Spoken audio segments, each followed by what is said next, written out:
mundo at naiulat na 558 ka mga tao ang yumakap sa pananampalatayang Islam bago nagsimula ang World Cup.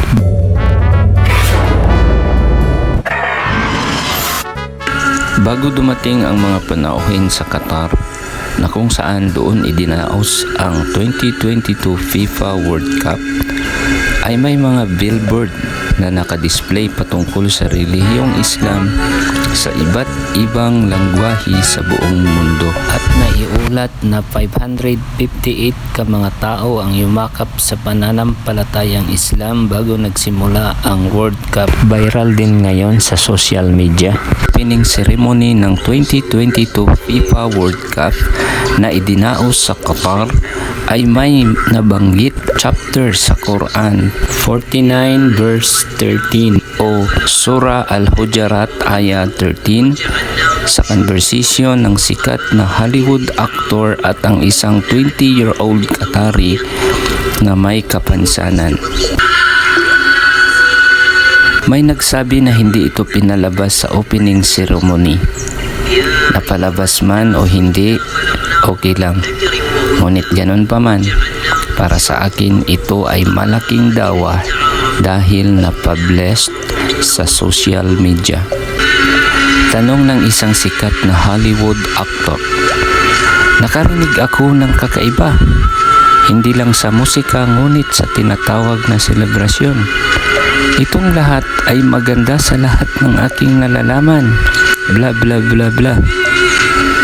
Sorry ha, English kasi pagkasabi. Tuloy natin.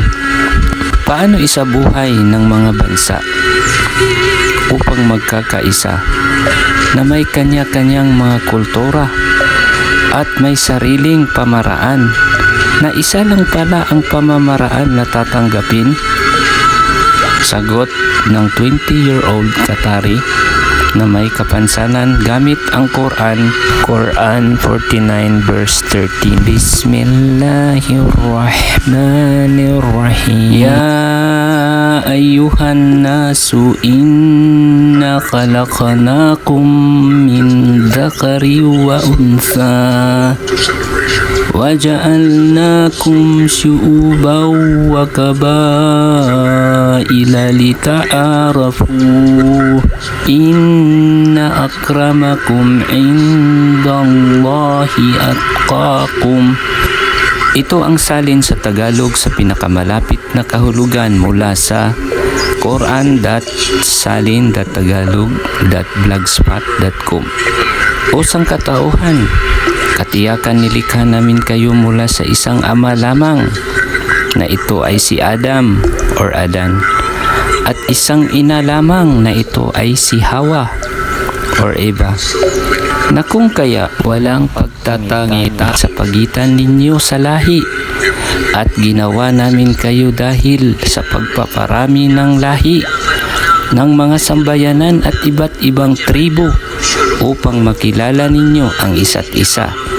At dapat ninyong mabatid na ang pinakamataas sa inyo sa paningin ng Allah ay ang sinumang pinakamatakutin sa Kanya sa pamamagitan ng pagsunod sa Kanyang mga ipinag-uutos at pag-iiwas sa Kanyang mga ipinagbabawal. May karugtong pa po ang verse na ito sa verse 13. Inna Allaha alimun khabir. Pinakamalapit na salin sa Tagalog, katiyakan ang Allah ay alim, ganap na nakakaalam sa mga matatakutin sa Kanya, na khabir, ganap ang Kanyang kagalingan na nakababatid ng ganap sa kanila. Nakikita ng mga panauhin ng 2022 FIFA World Cup kung paano karelihiyoso ang mga Muslim dahil sa pagsagawa ng sala o pagdarasal. Pansamantala munang titigil ang labanan sa pagitan ng paglalaro kapag dumating na ang oras ng sala o pagdarasal, at babalik naman ito pagkatapos ng pagdarasal. Alam nyo ba na ang bawat panauhin sa 2022 FIFA World Cup ay may mga regalo ang bawat isa sa kanila pauwi sa kanilang bansa? Hindi na natin banggitin ang mga iyon, ngunit ang mahalaga ay dala nila ang mensahe ng Islam na nakasulat sa pamphlets na translated into different languages. Halimbawa, kung ikaw ay isang Indian national, ganun din po ang nakasulat sa pamphlets na nasa loob ng bag kasama ang ibang mga gift. Masya Allah, ito ang nagagawa ng mga Muslim na nakaset ang mind nila sa da'wah.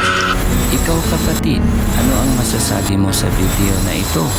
Kung nagustuhan mo, baka pwede kang mag-subscribe at mag-comments, mag-like and share. Gabayan nawa ang mga tao sa buong mundo sa reliyong Islam na nakatanggap ng mensahe sa Islam. Amin ya Rabbil Alamin.